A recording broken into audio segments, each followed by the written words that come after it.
Have you ever thought of buying a franchise or currently own one or many? If so, this podcast is for you. Welcome to Franchise Euphoria, the podcast created and hosted by franchise attorney Josh Brown for the sole purpose of helping people find success through franchising.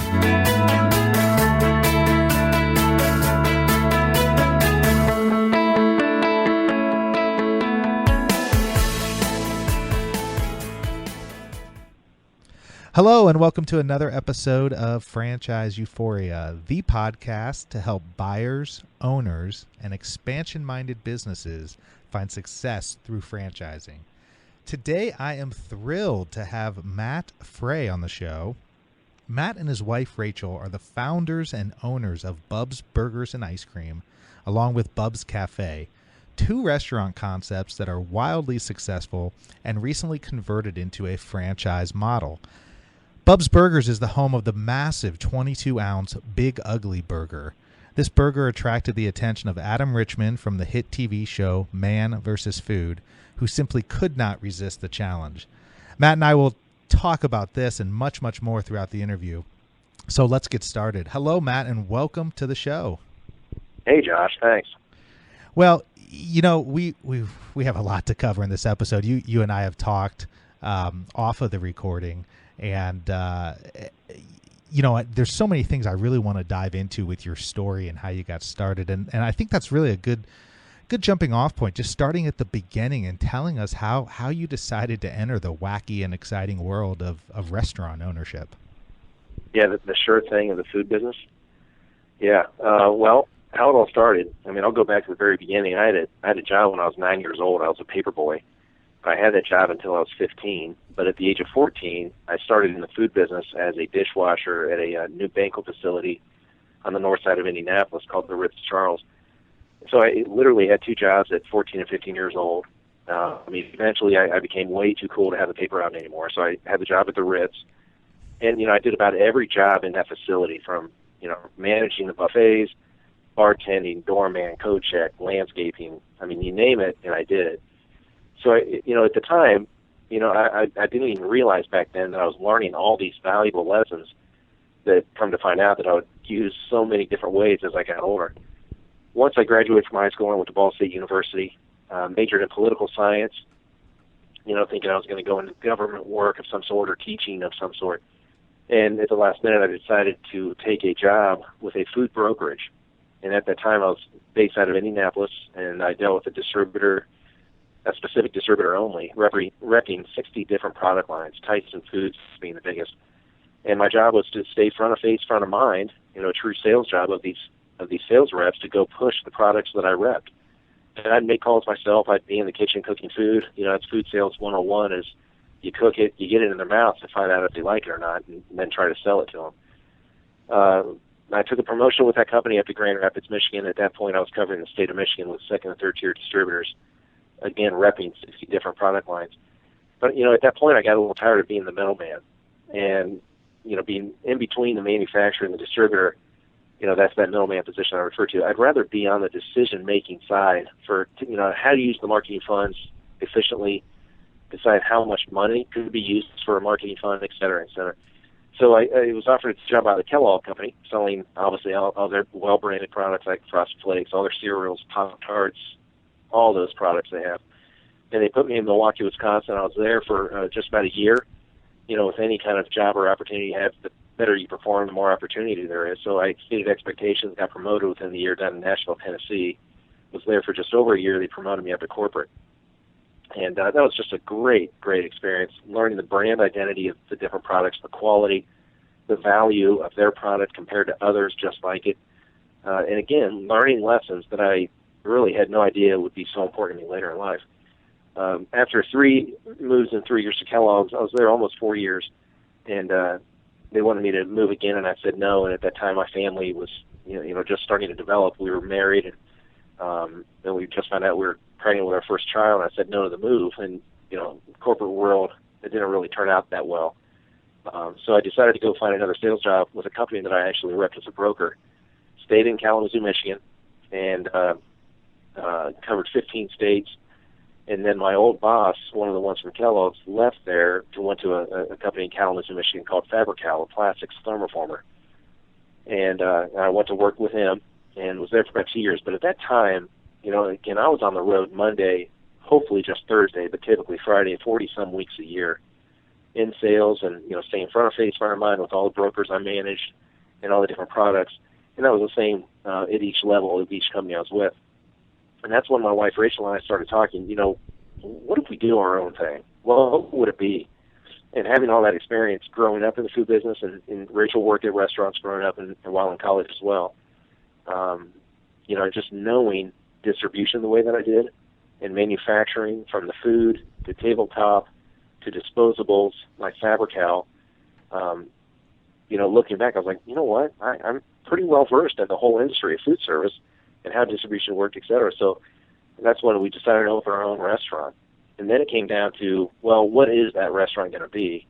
And that's where, cheeseburgers. Everybody loves cheeseburgers, but that could be a problem too. So what makes ours better and different than everyone else, that's called the value add. And there's 5 reasons why, personally, we think our burgers are better than everyone else. They're fresh, never frozen. They're hand-patted, cooked to order, after-cooked weight, and fresh-baked buns every day. And then the 6th element is really our staff. And when you're creating a business plan, you want to keep it really simple. Our menu is very simple. You know what you're going to get when you come into a Bub's Burgers and Ice Cream, because we're good at 1 or 2 things. What challenges me is the understanding of most restaurants when they have 4 or 5, 6 pages of menu, trying to be something to everybody. I can't understand how that can be feasible and logistically wise. It just confuses me. So Bub's started in 2003, and at that time I quit my corporate job, and we moved back home to the north side of Indianapolis in Carmel, Indiana. And we just happened to find out that, my wife wasn't feeling that well. She went to the doctor, and on the way down, she goes, guess what? I'm pregnant. And that was our 3rd child. So not only did I give up that 401k, the company car, the insurance, the golf trips, the full-service Marriott's, first-class airline tickets, all those corporate perks to go open a restaurant, which is damn near suicidal. We found out we were having our 3rd child. So that's the trial and tribulation we went through when we first opened. And again, the footprint's maybe 5,600 square feet of an old building we've renovated into a restaurant. That's the original one, then opened in 2003. And, we were open for about 3 months, and we were just killing it. Couldn't believe how busy it was. And then we opened May of 2003, so we were just through that summer just killing it, just shocked. And people, well, it's the best burger I've ever had. When school got back in, the numbers started to drop a little bit. Summer started to be done. And then the winter hit, and people thought we closed over the first winter. So we reopened, or no, we didn't reopen. We stayed open all winter long and fought those trials. And then people would come back and say, oh, when'd you reopen? And I'll tell you, I went nuts because they didn't realize that we were open year-round. So, and then each winter, the winters got better and better and better, and the summers got bigger and bigger. So we're blessed with the fact that our location is just prime. And we're very blessed and happy with how it's turned out over the past 11 years. And, well, it's incredible. I mean, it sounds. I mean, your story sounds such like a true entrepreneurial dream. I mean, here you got sort of the background in distribution and manufacturing and all the various processes, and it all, I'm sure at the time, like it is for most entrepreneurs, it didn't seem like all the pieces were coming together. It probably seemed like, oh my God, I'm about to have my 3rd child and I'm just starting this restaurant. This is nuts. I can't believe I'm doing that. Yeah. I've just heard that. I've heard that from so, I mean, it was the same thing for me when I was starting my law practice and, on the verge of having another child. And it's just, there's never a perfect time. Would you agree with that? There's never a perfect time to go launch your dream, right? I mean, you have to do the best you can. You want to get the experience. You want to plan things out. But I don't think there's ever a time where all of the stars magically align and then it's like, okay, now I can go do it. Well, you're exactly right. And, it's the same thing with anything, really. I mean, if you're married and you want to have kids and you're going to wait until you have enough money, there's never that time that you're going to have enough money. You just, you take that risk, you take that jump, and you manage through it accordingly. And, it's funny because when we opened in 2003, that's right around the time McDonald's was getting sued for the supersized meal. Remember that? And I do. I remember that. 1 pound burger.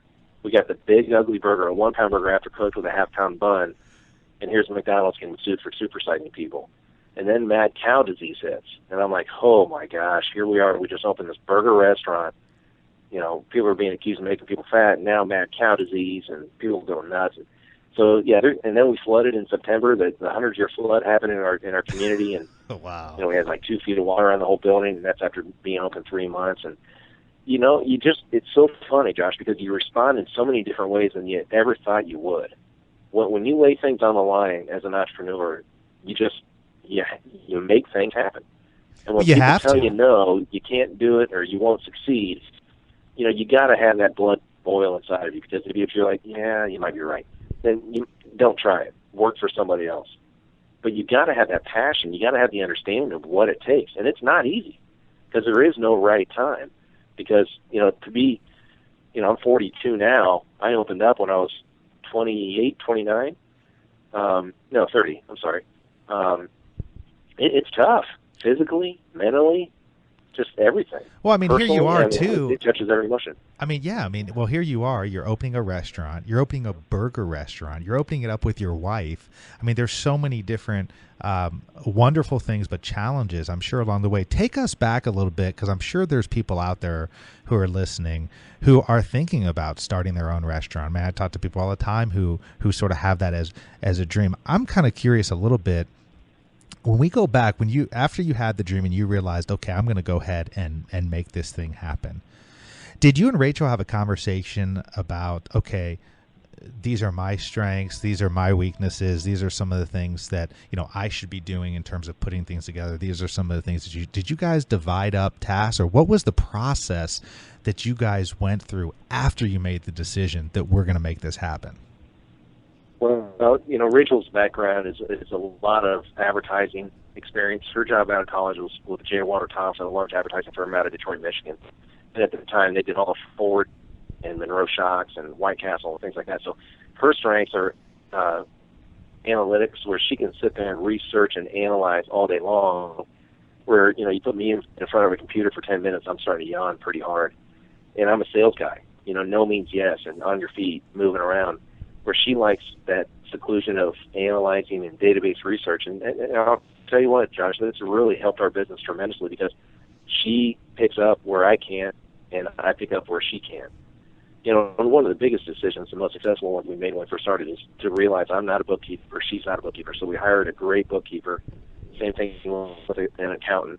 So those kind of investments are definitely worth it, because you want to focus on your business and not sit there and work in your business all day long. And that's why a lot of restaurants specifically fail. You're trying to cut that capital outlay as much as you can. You're trying to do everything yourself. Next thing you know, you're there 15, 16 hours a day, 6 or 7 days a week, and that's not why you open the business. You open the business as an entrepreneur for flexibility, pride of ownership, decision-making abilities, 100%, and the pressure of having staff on you to make them succeed. And some thrive with that. Some need an assistance with that. Others just can't handle it. But again, that's the pride of it. And delegating those responsibilities from the very beginning, creating that blueprint, is so essential with any business, but specifically restaurants. I mean, did you take the time to seek out other restaurant owners that you knew, or other successful restaurateurs, to just kind of bounce things off of and sort of serve as mentors for you guys? Yeah, absolutely. Being a food sales, I travel the nation, and I've seen a lot of great restaurant concepts, a lot of great management styles, a lot of great structures, but mostly a lot of bad ones. And again, looking back on all those experiences, not realizing that, if you would have told me 20 years ago, hey, Matt, heads up, take notes on all this stuff, because you're going to open a restaurant, at that point in your life, I would have said, no way. But looking back, you remember those things, and, you implement what you saw was good, and you kick out what was bad. But yeah, my brother-in-law was pretty influential in this. He owned that banquet facility, and he was definitely a soundboard. But it's an apple to orange business comparison. Banquet facility versus a family-style sit-down restaurant with waiters. There's some similarities, but it's really kind of different. But he was just good to talk things through with, and I knew other restaurant owners, and but you can't show your deck of cards too often. So. But, devising this business plan, Rachel and I knew that we needed to have some type of marketing catch, and that's the Big Ugly Burger, 1 pound after cooked. Then you have the Not So Ugly Burger. It's a half-pound burger after cooked. The Settle for Less Ugly, and that's 1/4 pound, and the Mini Bub. So, when you walk in the door, you see the display case, and they're all ham patties sitting there, and you kind of it's like the butcher market. You walk in, you see your steaks in the case.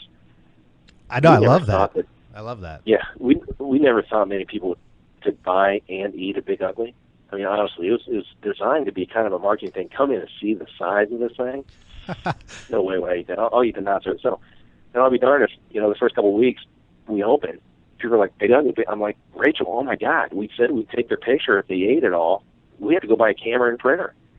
And so we did that. And then, within the first month, we had a full wall on our restaurant full of 4x6 pictures. And then about a year later, 2 years later, people were always saying, oh, you should have made it bigger, should have made it bigger. And, from a business marketing concept, you want people to succeed. You want their picture on the wall.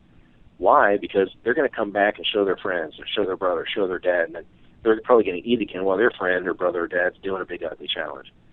So But who a couple came up years with later, that? Who came up with that marketing? I mean, I think it's brilliant. I mean, who came up with, first of all, naming the Big Ugly Burger, and second, just thinking because everything you're saying is really, really great information, because most people don't think about these things. I mean, when I talk to people who are looking to start a restaurant, or you hear people talk about it, they don't think from that perspective. They think, oh, I just love to make this, and I think I should start a restaurant. You guys really had the business side of it down, which is so important. And there's no question, the Big Ugly Burger, what a differentiating point. It's like a speaking point. Somebody can leave there, and in addition to saying it was a great burger, it was, man, I got my picture on the wall. Yeah, and that's the problem a lot of restaurant owners make, is that they like the idea of the business, of the restaurant. They like cooking, or they like being behind the bar, and they want their friends to all come in. They like that idea and that restaurant idea concept, but they fail to realize it's a business. And if you treat it as your own grocery, as your own bank, as your own refrigerator, whatever it may be, you're doomed for failure. If you don't treat it as it's somebody else's money and you're accountable for it, it's a really risky situation to be in. But yeah, that Big Ugly was simply Rachel and I's idea to create kind of a thing to come in to see, and to see what happens with it. Is that what attracted Man vs. Food and Adam Richman? Yeah. So that goes back to my point of is a couple of years later, people were saying, oh, you should have made it bigger. So the concept is, if you eat one Big Ugly Burger, you get a 4x6 picture on the wall. So people were like, make it bigger. What do you do if I eat two? I'm like, bigger picture? And they're like, all right. I'm like, no. So that's where the 8x11 picture came in on the walls. And then about a year later, what do you do if I eat three? I can do three. I'm like, poster? All right. I'm like, you've got to be kidding me. So posters are up on the wall. So we've had over 80-some people in one unit eat two. At least 20 have eaten three. And then that's when Man vs. Food called and said, hey, we've sent moles into your restaurant. We love the idea. We love the product quality. Adam wants to be the first to eat 4 Big Uglies. Would you mind if we came? I'm like, let me think about it. No, not at all. Get here. Yeah, twist my arm, right? It's funny because that show's so funny, and there's such a large following from that show. And the blessing is it was first filmed. They filmed it over 4.5 years ago, and they keep re-airing it. So it's the gift that keeps giving. And I'm so thankful to the Travel Channel and that crew and that team to do that, because it has really blessed us in so many ways. It's unbelievable. Oh, well, Matt, my cousin. Worldwide advertising. No, my cousin comes in every year from Cleveland, Ohio. And a few years ago, he comes in with his son, and they go to the Baseball World Series here in the summer. And so they stay with us. And it was funny because a few years ago, he comes in and I said, well, what do you want to do? Where do you want to go for? He's like, I got to go to Bub's Burgers. Got to go to Bub's. I'm like, how do you know Bub's? He goes, Man vs. Food. And so now every single time they come in, we go to Bub's Burgers. We go over there. So it's amazing. Yeah, it is just crazy. So what was that like, having him there? I mean, tell me about all that, how they filmed that and sort of the environment. It was so stressful, to be honest with you, because they came Memorial Day weekend, and that is a weekend for us that's kind of like, hey, winter's gone for sure now. Now it's out, and summer and spring are here. And typically it's 70 degrees or 75 degrees and sunny, and people are all out. And plus it's race weekend here in Indianapolis. And so they told us that day, they said Monday. I said, oh, that's a great day. And it was like 4 or 5 weeks out. I look at the calendar a lot, and it's Memorial Day weekend. I'm like, oh, no. I can't call him back and say, sorry, I can't do it. So I just ran with it. We couldn't advertise anything. No one knew he was coming.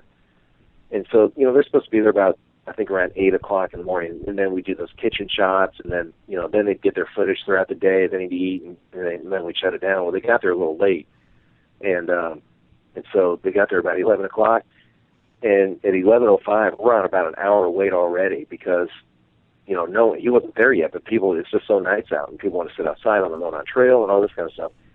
And then he shows up. So picture, you watch the show all the time, and you're sitting at Bub's, and in walks Adam with a camera behind you, or behind him. People just started freaking out. I mean, got on their phone immediately. Next thing you know, there's thousands of people all around Bub's. The wait's up to 4 hours now. We're just all freaking out. But then we had to do the kitchen shot, so we had to close everything down temporarily. People were still in there, waiting and all this stuff, but we had to do the kitchen shot. So it was a very tense, crazy day, but I'll tell you, it's just priceless, and I'm so grateful for it. It's just amazing. That's incredible. So it was total impromptu, really. See, I didn't know if they staged some of that with all the people in there and everything. No, not at all. And it's just, and it felt so bad because when it came time for him to eat, to try to do the Four Big Uglies, they had the table setting kind of near the entrance, and all of our other tables are in back, and people that were already there, they wanted to stay. And so from a table turn perspective, we couldn't turn tables. We did a lot of to-go orders, but then these seats that did open, people were like, pick me. I mean, it was unbelievable because you had to fill the seats. And say I had to fill 6 seats, and there's 100 people that want to sit there to be on camera. So it was, man, I'll tell you, no, there's no, hey, let's try this again type of thing. It's all going. See, that makes me love the show even more because, and I never thought about that when I'm watching it. So you're actually sitting there running the restaurant as they're essentially filming for the show. Yeah. All at the same time. I figured they shut it down. That is cool. No. Wow. That's fascinating. It's just a little stressful, but like I said, I'll go through that any day to get that kind of publicity. It's just great. Well, so tell me this. Let's turn to franchising a little bit because here you are. You have one burger and ice cream place. When do you reach a point, or when did you reach your point where you decided, hey, we can open up a second location? We're ready for this. Yeah, well, it's the man versus food thing played a role in that, and also it's down in Bloomington, Indiana, where Indiana University is, and that's where Rachel went to school. And we were down there visiting some friends or something. We saw this building for sale, and it was just a perfect Bub's building, all brick. And our signage, you can just envision the sign on it. And we looked in the window, and it was bare bones. There was no HVAC, no plumbing, no electric, nothing. Just limestone walls and concrete and brick. We're like, oh my goodness, there's no way. The build out for this thing would be just way too large. The time went by about a year, and then long story short, we were down there, it's still for sale, and made an offer, and they actually took it. And I looked at Rachel, was like, oh, we just bought a building. So that's kind of how Bub's of Bloomington came about. And it's about an hour and 10 minutes away on a college campus. And, it's a little bit bigger than the original footprint up in Carmel. And it's done really well. We in our business plan and forecast, we estimated that when the kids all went home for summer or for the holidays, the business would trick down 1 or 2 points. And believe it or not, Josh, it stays level, if not tricks up a point. Really? Because the locals love it. All the locals absolutely love it because a lot of restaurants will close down when those kids leave. And plus, we're not a place that has a bunch of beer signs up, beer posters, and all that kind of stuff. It's a family restaurant. It's clean, it's safe, it's good, it's easy, and it's what everybody wants. Well, so I'm an IU grad myself, and so yeah, I love that there's a Bub's down there for whenever I get back to Bloomington. But how was that for you once you got it set up? Talk a little bit about some of the challenges and experiences and maybe some things you learned from now running 2 locations, and not just 2 locations, but 2 locations that are 100 miles away from each other. Yeah, it's all with the people you surround yourself with. I mean, I always use this analogy. It's just like life. Life is so easy if you got the right people around you. Someone you can laugh with, cry with, yell at, talk with, whatever it may be. It's the same thing in business. If you don't surround yourself with the people that you trust, can lean on, can laugh with, cry with, talk with, it's impossible. It really is. And it goes back to that ego and greed thing. If you're doing this just for the money, it's not the right business. It's our obligation as restaurateurs and entrepreneurs to create a concept that people like, that's safe, that's clean, that they understand what it is they're going to get, and not like I said before, trying to be everything to everybody. And it's just our obligation. And then it's also our obligation to give back to the community the way we should. It always kills me when the schools go to restaurants and say, hey, have a junior high day and all the money will go to the school, or 10% of the proceeds go to the school. And it's just, and the restaurant gets all this advertising and all this free press, and they end up giving like $250. Where I've been confronted by schools to do that, I'm like, no. And they go, what do you mean? I go, no, it's my obligation to help you support a group going to study politics in D.C. for a week, or, something to do with a business program or something like that. It's my obligation. I'll write you a check for $500 right now. And to me, that's my obligation that we should do for the community, not, hey, what am I going to get out of this? I'm gonna really make on this one. I'm only going to give you $250, but I'm going to get all the free press from you guys all over school, your parents, your families, their friends. It confuses me. But I guess I got off track there. But to answer your original question, you got to surround yourself with the people that you trust. I mean, this business is so risky to begin with, and a lot of it is theft, it's burnout, it's just bad plan, bad location, et cetera. But if you don't have the people that you trust, you're doomed. Well, so how did you get a good manager down in Bloomington? I mean, did you guys know somebody, or was that a process? Well, I promoted a guy from within, and he was willing to relocate down there. And in that building we bought, we have 2 apartments in it. So, we worked out a deal that he got to stay in the apartment, and he worked, but I've been through a couple of them. I've been through a couple managers because there's a process to follow.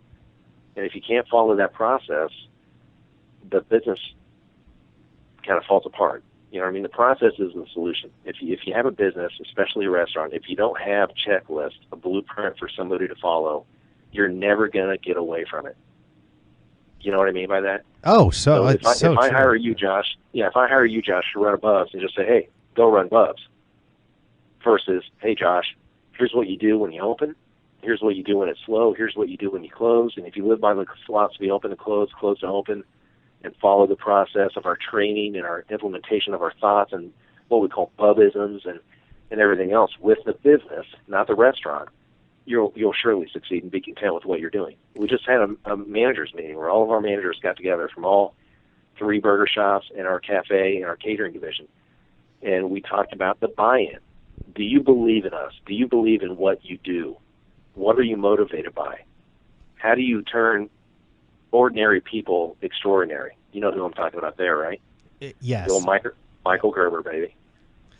Exactly. Michael, and for those who don't know, Michael Gerber, E-Myth Revisited. I mean, a lot of what Matt's talking about, what you're talking about, are those principles of learning how to systemize and to take what you do and take what's in the owner's head and put it down into a process so that ultimately you end up working on your business instead of in your business, and therefore you can be a part of it in a way that helps it grow, helps it mature, helps it become more efficient, but you're not buried in the day-to-day, which almost every restaurant owner I know is buried in the day-to-day. And Michael, it is so hard. Now, get this, we opened in 2003. Just the past couple months, I've finally realized to do that. And it's not just, you have to at the beginning. You have to admit, the first couple of years, you have to get in there and create a process, but that process is going to evolve over time, and it's going to change. And that's your job as the owner and the entrepreneur, is to make sure that is in sync with the current changes of the economy or the customer base or whatever it may be. But I'm telling you, it's also very, very hard to let go. It's hard to let go to a GM to say, okay, they are now me. Are they doing it? And you settle for a little mediocrity, but again, it goes down into finding that right person. And it took me 11 years, Josh. It took me 11 years to get used to that, to say it's time. I've hired them. I'm paying them to do a job. I'm working on the business and not in the business. Now, granted, I still stop in. I'll still point out things that need work on, and I'll still communicate with that GM and what I found, what I saw. I'm not a vacant, absent owner, trust me, but I'm very comfortable with where I'm at right now, and things are better at home too, to be honest with you. So what finally pushed you to do that? Because I'm sure you thought about it for years. Most people understand at a basic level, okay, I need to put a process here. I need to put a system. But there's a big difference between understanding that and then executing it. And then also what I find is when people execute on it, what happens is the first hiccup that comes along provides the excuse for getting away from it. Because because it doesn't make it's like anything. It's like you put these systems, you put these processes, and it doesn't mean you're never going to have problems, but I think it alleviates problems, but also when you do have problems, it's easier then to plug the holes on the backside. So what was it that really pushed you over the edge and said, I'm going to do this? There's two things. One was the family, my family. It was a hard time for me to separate my Bub's eyes, ears, my go mode, to turn that off when I came home. Do you know what I mean? Absolutely. Oh, God, I totally relate to that. I can completely relate to that. And there's a term called being a boss hole, and I'm sure you can use your imagination what that means, is that you can't walk around your business and just boss people around. You get no respect. You're not teaching. You're not motivating, encouraging by any means. And I was kind of starting to do that at home, and I didn't like it. And plus, I didn't want to lose my GM or my managers by micromanaging them. They just got to follow the process. Then it's entirely up to them based on their performance whether they succeed or not. But again, it's kind of our fault if they don't succeed, because we got to stay on top of it, checks and balance. We got to just make sure they are following it and they understand it. That's what we talked about our management meeting most of the days, that buy-in and following process and what do they need, what can we provide, and how it works. Well, I love what you have going on, and having talked to you a few times off the recording and getting to know you a little bit. I mean, you're definitely doing things the right way, and you definitely care, which is 3/4 of the battle. And I know that now you're offering franchise opportunities for the right candidates, and you and I have talked about this. I think it's so important that it has to be that right person who's going to come in and be the franchisee. I'm curious if you wanted to talk about that at all, and maybe tell a little bit about what the type of person you're looking for to come in and be a Bub's franchisee. Yeah, absolutely. The way the issue or the topic came about was about a year and a half ago. Someone came to us wanting to franchise, and Rachel and I were, I don't know. It's one time someone said to me, "Would you let somebody else raise your kids?" And I was like, "No." He goes, "Exactly. That's why you could never franchise your business, because that's almost what it's like. And all that blood, sweat, and tears that went into it over 11 years, I'm going to turn over to somebody that's just about the bottom line, just about selling burgers and making money. It's really risky." But the person that came about, we did everything legally with the documents with the law firm that we work with.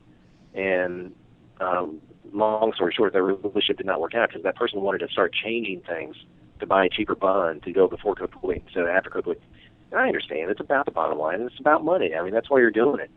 But that's also why a lot of franchisees, they kick off really strong and then they disappear. Where our concept is, you're going to do great starting off and continuing, but it's not that takeoff launch point that most franchisees have. You're going to be around for a long time if you follow our process and you believe in what your job is beyond making money. We hire salespeople. They're not bus hosts, dish, ice cream, or waiters. They're salespeople. And we hire young people. We can hire at 14 years old here. And we get in their heads, teach them about return on investment, maximizing profitability, brand identity, value add, all those things that I learned in that corporate sales world and doing dishes back at the Ritz. That's what we do. And it's such a different job.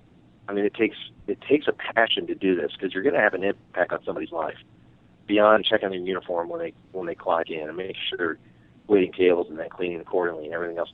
It's about having an impact on somebody's life, and that right person needs to understand that when we talk to them about franchising, because it is about money. Don't get me wrong. The main job that all of our staff has above is to make me a ton of money. But the message behind it, the more they make for me, the more they make for themselves. So it's a sales job, return on investment, maximize that profitability for them. So suggestive sell comes into play. And just the knowledge of the menu and the eye contact, the personality, the cleanliness of the shirt, the shoes, the apron, all goes into our business. Are you looking for somebody who has a background in the restaurant business to become a franchisee, or does that matter as much to you? Yes and no, to be honest with you. I know that's a bad answer for an easy question, but almost like hiring somebody young to where you want to get in their heads first and teach them the Bubs way, the experience, right? The lifestyle of Bubs. And versus somebody that you're going to have to retrain and get all those thoughts out of their head to truly believe in you. And I know it can work. I absolutely know it can. But like any business, you got to find the right location, the right person, and then hire the right staff. But I'll tell you, Josh, it's such an easy business. I mean, honestly, it is. It's a very simple business. If you be simple and good at one or two things, and you don't try to be everything to everybody, and you're clean, and you buy right, and you motivate, educate, encourage, these people will buy into this philosophy, and then you'll get the return. And the biggest compliment to me is that, I had a couple of girls work for me when they were 14. They graduated from high school. They've graduated from college. Now they're getting their masters, and they're still working for me. Number one, they make great money. Number two, they believe in the brand. And then they've even said to me before, Matt, gosh, McElady, you're such a jerk to work for, but you know what? You were right. And what I've learned here at Bubs has helped me in interviews. It's helped, and even these kids that graduate from Kelly Business School down at IU that are struggling to get a job, they, with no sales experience, are trying to get a sales job, but they go, well, wait a minute. I worked for this guy that was pretty tough on us, and we know about return on investment, profitability, and brand and value. And so his boss actually called me and said, hey, I don't know what you're doing, but I want to start hiring people that you employ because what you're doing is right. And so to me, that's more meaningful to me than any dollar I make. Is the fact you're making a major impact on somebody's life, a young person's life, even in the mid-20s. Who am I? My dad didn't buy me a car. I'm upset still. It doesn't matter. You got to move on from that and realize that you got to take care of yourself. So how do you do that? And how do I do that? You create a positive work environment, a drama-free zone in the restaurant business, a product that's easy to sell, and something that they're going to come back and get. Well, Matt, I can tell you, you're unique. In from that perspective, I think that's fantastic because a lot of restaurant owners are, as you know, are just looking for somebody to plug holes. Hey, let me grab another 15-year-old off the street. Yeah. And you're really investing in them, and you're exhibiting tough love. But that's the kind of thing that really pays off. And quite frankly, that's the kind of thing that makes people want to invest in your brand and invest in it. Tell me, where can people get a hold of you? My cell phone is fine, actually, or my email. My email is bubs@bubsburgersandicecream.com, or my cell phone is 317-727-3371. Well, I tell you, we have been talking now for some 37 minutes. It's flown by. You've been an amazing guest. You've shared some really, really great insights, and I just thank you for your time. I know you are super busy, and I look forward to staying in touch, and maybe sometime down the road we'll have you back on again. Josh, thanks so much. It really means a lot to you having me on. I appreciate it. Well, keep up the great work, and I definitely look forward to staying in touch. All right, thank you.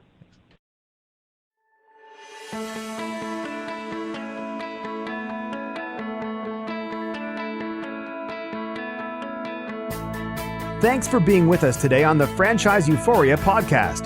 If you enjoyed this episode, please be sure to go to iTunes and provide a review. Also, please remember that although Josh Brown is a licensed and practicing attorney, nothing contained in this podcast should be construed as legal advice, because it is not. The information contained in this podcast is general and educational in nature, and none of it should be relied upon as legal advice. That being said, if you have questions for Josh and would like to contact him, please email him at josh@franchiseeuphoria.com. Thank you so much for listening, and we hope you tune in to our next weekly episode.